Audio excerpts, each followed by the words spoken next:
Talk to the elephant, not to the rider. So for this part, it helps to know a little bit about how persuasion works. Up to this point, we've really concentrated on why persuasion is so difficult, right? People are really defensive, and all of those defenses get in the way. But we can understand persuasion as working through two modes. It's called the dual process model of persuasion. And basically what researchers have found is that the brain processes persuasive messages in two ways. There is first a fast, intuitive, kind of gut level assessment, and then there's a slow, reasoned, effortful analysis. And most of us, when we think about persuasion, we really think about that kind of slow, reasoned, effortful analysis, right? We're thinking about having debates and walking people through the evidence and making arguments and all that kind of stuff. But what's really interesting is the dual process model shows us that reason isn't actually all that important to persuasion. In fact, intuition is far more important than reason. We use intuition constantly, and that kind of reasoned assessment actually doesn't happen very often at all. If you're wondering why, the reason is actually pretty simple. Engaging in logic and reason and analysis is really resource intensive. It takes a lot of time, it takes a lot of energy, and we don't have all those resources to constantly be engaging in that type of assessment of the information that's coming to us. So we rely on a lot of shortcuts in the form of psychological heuristics or intuition in order to make rapid assessments. And so that's how we get through most of our existence. One way that really helps, I think, to understand this is to take advantage of a metaphor that was created by Jonathan Haidt, who is a social psychologist. And he argued that the best way to understand the way the mind works with persuasion is to think of the mind as divided between a rider on an elephant.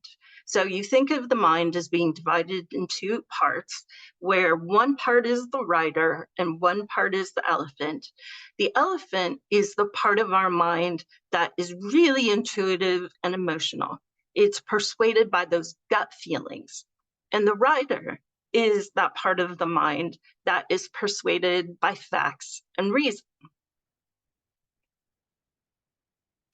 Now, the really important thing to grasp about this metaphor is that if the elephant doesn't want to go somewhere, the rider can't force it.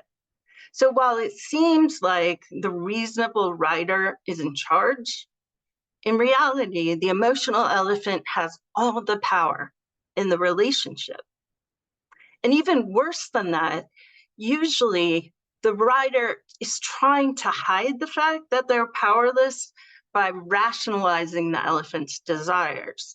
So even though they often seem like they're reasoning, in reality, what they're doing is rationalizing or justifying the wishes of the elephant. So why is this so problematic? It means that successful influence is mostly about persuading elephants. But we, those of us who are trying to be persuasive in our political communications, waste all of our time and energy talking to riders. We're trying to persuade the riders when the elephants have all the power. And we often scare the elephants in the process. So what's the answer? The solution is to stop talking with riders and start communicating with elephants instead. And I know a lot of you are thinking, I didn't come here to learn how to be an elephant whisperer, but I promise I'm going to give you some tips to help you out with that. So one thing that can help you think about this is first consider what an elephant is, because this metaphor works on multiple levels. Elephants are kind of skittish, nervous creatures, right? We all know the idea that an elephant is actually scared by mice. I don't know if that's actually true, but I think that gets at the idea that elephants are easily frightened. They are emotional. They are highly social, living in herds and having emotional ties between them. They aren't particularly interested in facts and reason, and they're pretty set in their ways. They don't like novelty. They're creatures of habit. So what does this mean for us? It means that if we want to persuade elephants, we've got to earn their trust. And so what I'm interested in introducing now is what I call the trust pyramid, which is a pyramid, a hierarchical listing, basically, of what it takes to earn the trust of an elephant, and primarily in a political conversation. The way the pyramid works is it starts at the bottom and you work your way up. So the things at the bottom are the most important. The things at the top are the least important. And you can't build a pyramid from the bottom down. If as you're, in the middle of the pyramid working on those areas, if you let the stuff on the bottom go, the whole thing is going to crumble apart. So let's go through the basics of the pyramid. At the bottom, the absolutely most important thing you need to do first in a conversation with an elephant is to make them feel safe enough to open up with you. Okay, so if you are making a lot of noise and communicating that they are bad or evil, they're going to take off. They're not gonna open up. They're not gonna take any risks with you. So first, make them feel comfortable. The second thing you need to do is establish a real connection. And that means finding some things that you like about each other. And that often means finding some things that you have in common and that you can bond over. One of the things that I find really easy is to bond with Republicans over being a parent, right? We have a lot of the same experiences, even if we have very different political views in some ways. The next level in the pyramid is comprehension. You need to learn their point of view and be able to see the world from their perspective. That doesn't mean that you need to agree with their perspective, just that you need to be able to get that, okay, if I accept your premise, then maybe I can kind of see where you're coming from, right? And it doesn't mean that you have all the same feelings that they do, but being able to recognize that they have feelings and those feelings are valid is super important. Another thing that's also important is to show that you care and that you don't want them to suffer. A lot of times we go into these conversations and we forget about the emotions of the people we're talking with, which is interesting because those of us on the left tend to think of ourselves as like incredibly compassionate and caring people. And yet when we talk with Republicans, a lot of times our compassion goes out the window and they notice that. Right? So it's really important to tap into some compassion within yourself for their experience, whatever it may be. And finally, at the very top of the pyramid, you need to establish your credibility as a person. And that means things like showing that you're trying to be as unbiased as possible. Maybe you're not perfect, none of us are, but at least you're making an effort to be unbiased. Showing them that you're humble, that you recognize that you don't have all the answers, and that you admit when you make a mistake. Trying to be open-minded yourself and not just demanding that they be open-minded. All of these things are going to raise your credibility in the eyes of the person you're talking with. So, what happens when you climb that pyramid and earn the elephant's trust? The amazing thing is that the elephant wants to follow you. You no longer are in the position of trying to drag the elephant or push the elephant. The elephant trusts you and therefore is interested in hearing what you have to say.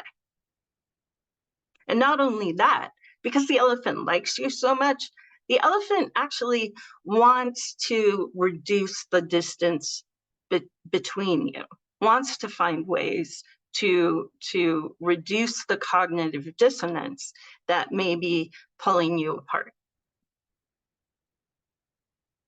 And at that point, once you've gotten the elephant's buy-in, now you can really open up and talk with the rider a little bit, as long as you do it without spooking the elephant.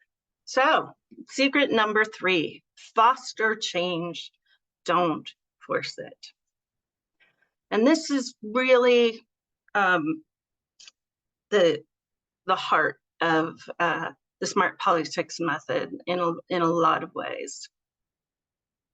Oops, I think I advanced two slides.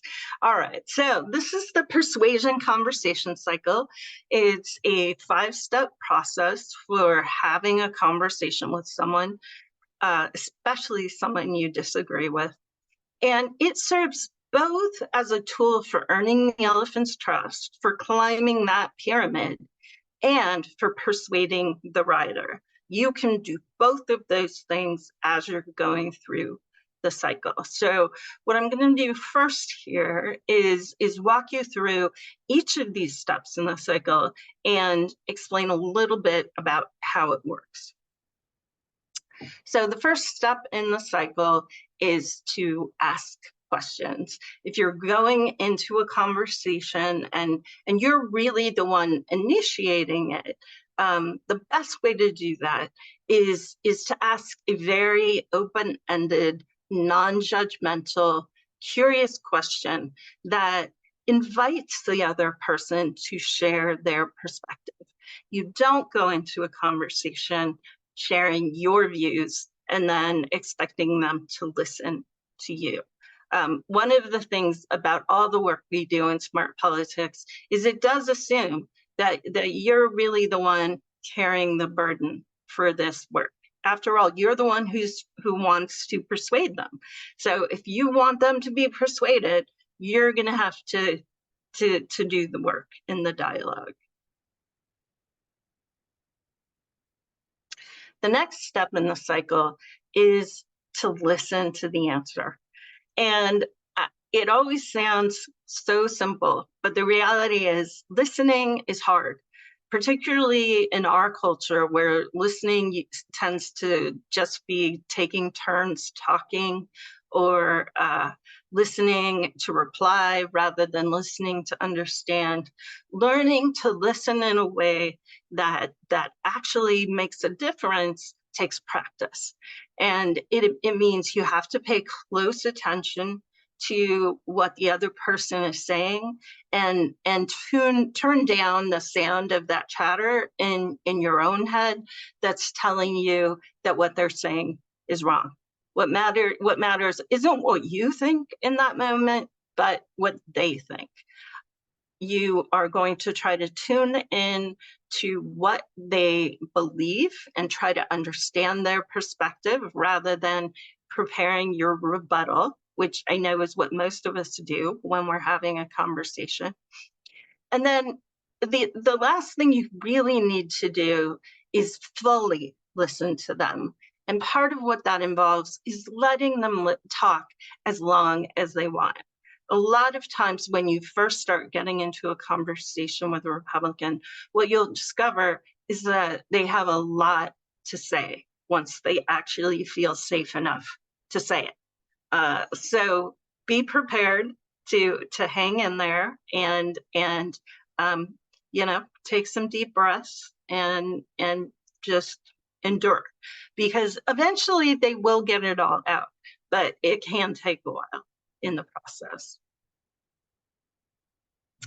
The third step in the cycle is to reflect back what you hear. And reflecting basically means summarizing the gist of their comments. You don't need to give a summary that is word for word. You don't have to cover all their points. You don't have to make sure you reiterate everything they said. But you want to make it clear to them that you really have been listening and trying your best to understand where they're coming from.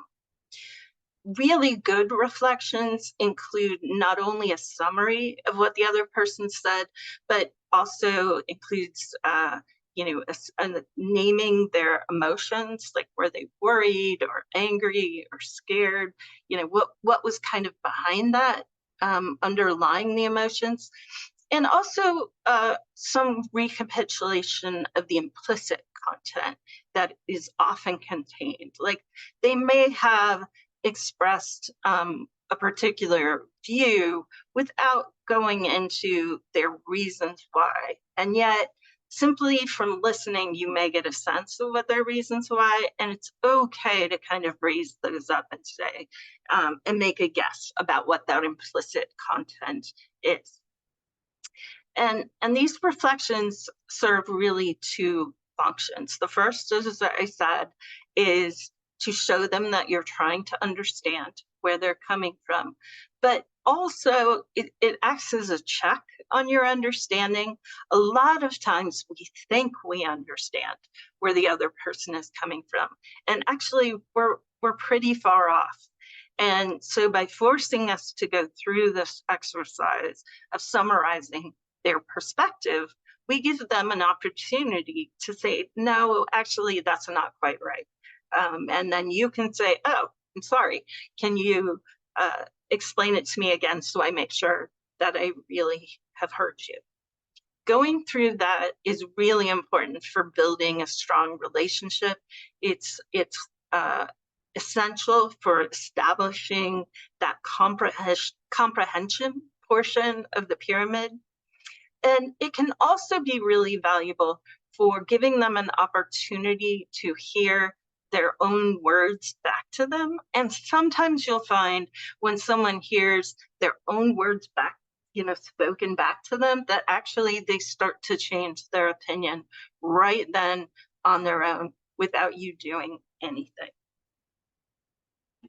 Whoops. Okay. The fourth step in the cycle is validate. Validate means acknowledging the legitimacy of their beliefs and feelings, even though you may disagree with most of what they have said. It means accepting their experience as, theirs, and you are not in a position to question their experience. If they feel persecuted, that's, that you have no position in challenging their persecution. That is their feeling, and you have to accept that.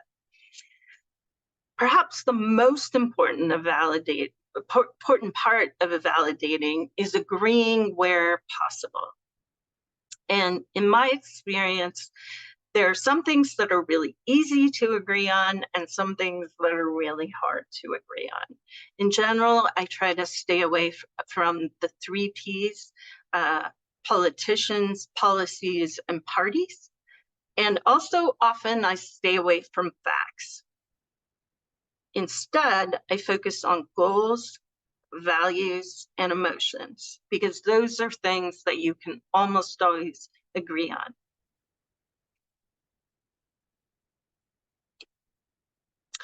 And the final step in the cycle is to share. And I know it's really hard to not go to share first. That's where we all want to start. But you have to go through ask, listen, reflect, and validate before you go to share.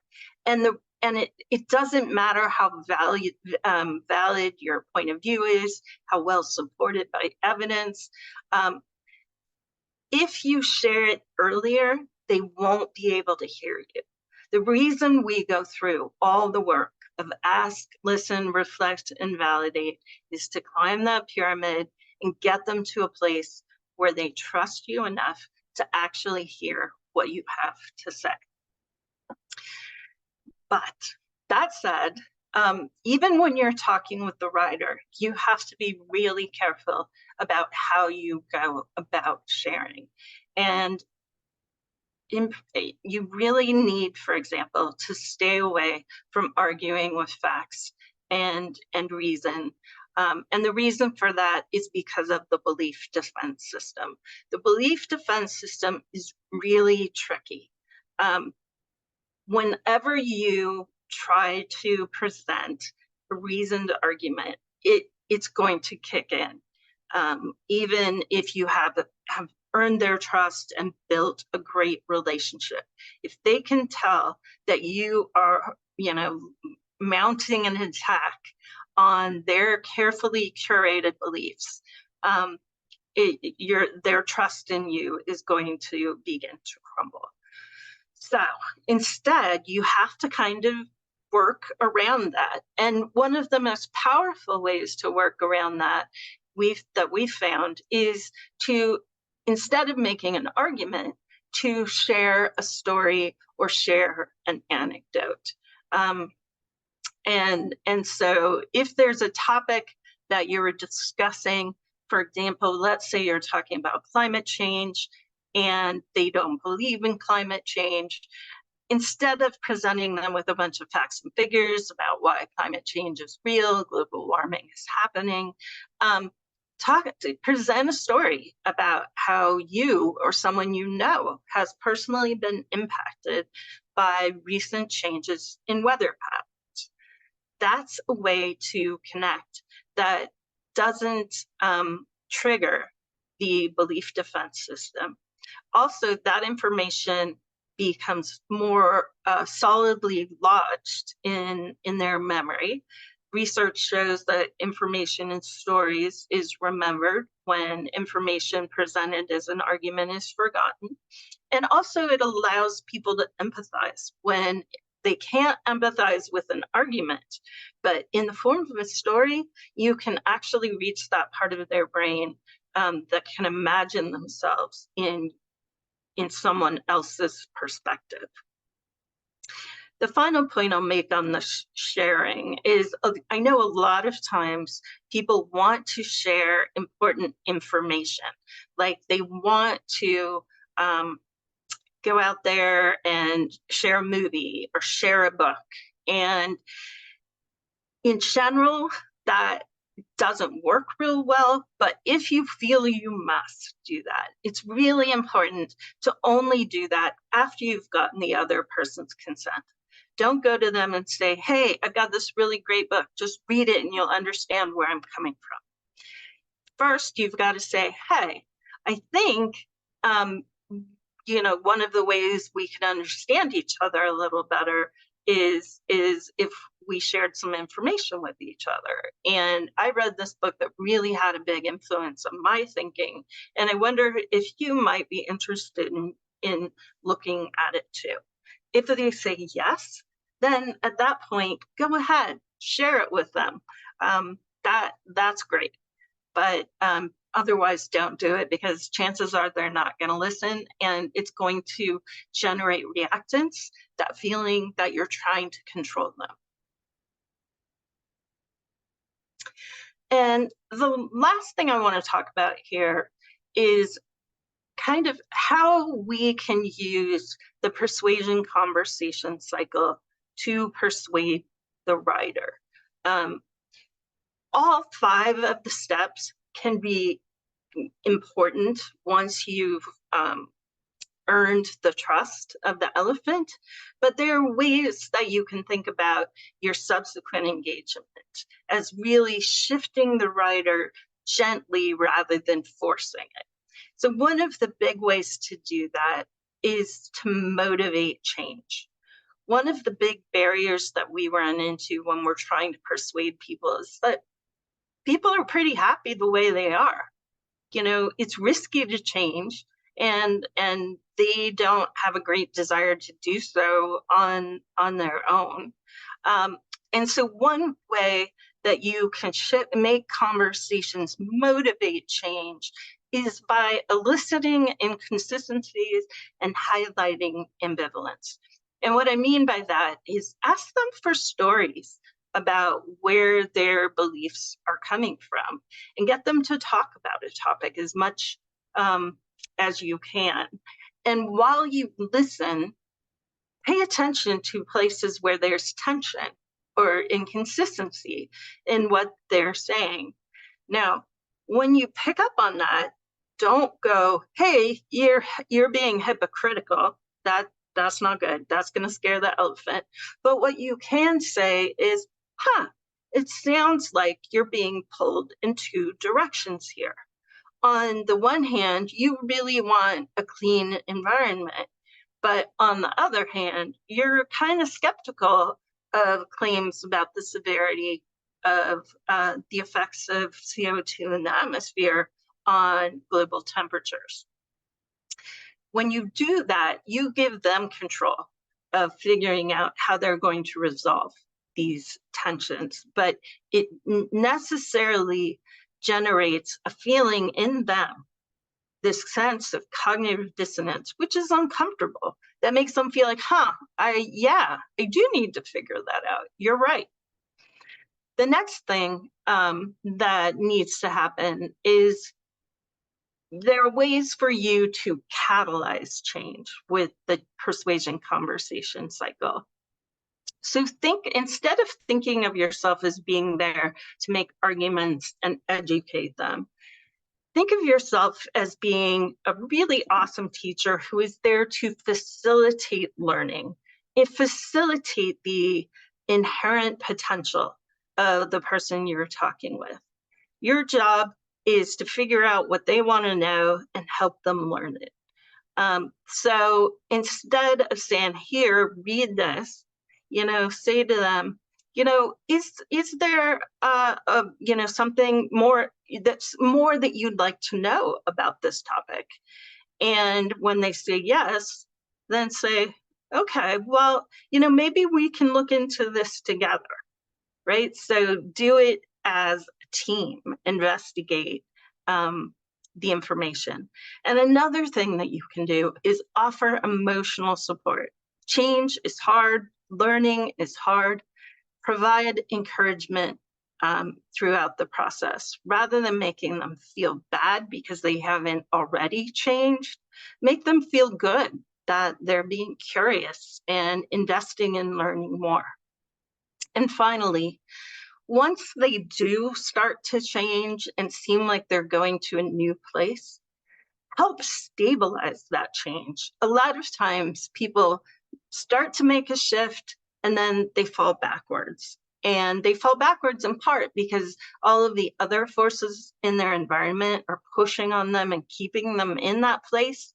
And so one of your jobs is to help them find a way to integrate their new belief system so that it actually makes more sense to them than where they were before. So that going backwards just feels wrong. And a lot of the way you do that is just by talking more and listening more, so they can kind of talk it out loud, rather than expecting them to do all of that work on their own.